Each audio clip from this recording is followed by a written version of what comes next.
I cannot write what I cannot vet.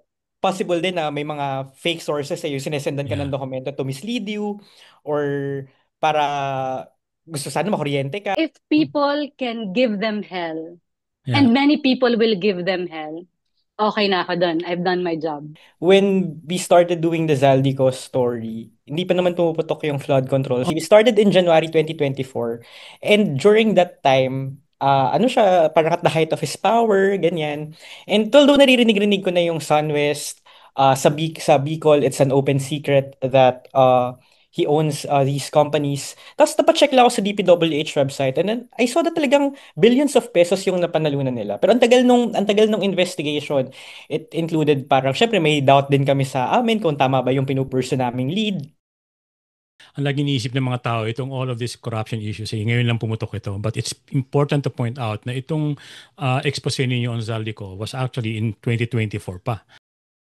The present situation now has allowed for some confidence in not only reporters but also in some sources to come out. Kasi feeling ko, yung mga tao at that time didn't see what was wrong when your public official is also a contractor.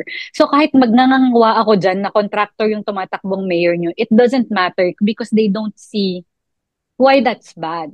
Mhm. And I feel like because of what had happened, na bumuo na tayo ng culture of vigilance at nakita na ng mga tao kung bakit mali kung ang public official mo at ang contractor.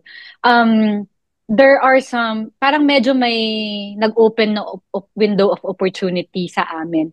Number one, yung kung sinong may-ari ng contractor. Sabi nga ni Dwight, open secret sa Bicol si Zaldico.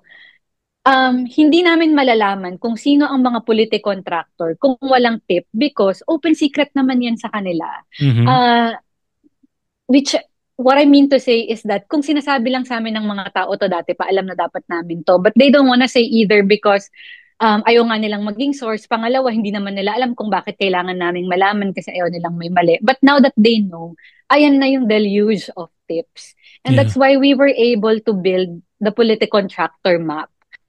That's really all coming from tips. These are DMs, emails, Viber messages saying, oh, si Matugas ang may-ari ng Bumetrix sa Surigao del Norte. Doon, in a way, dumali yung trabaho namin. Kasi nga, ang dami ng willing magsabi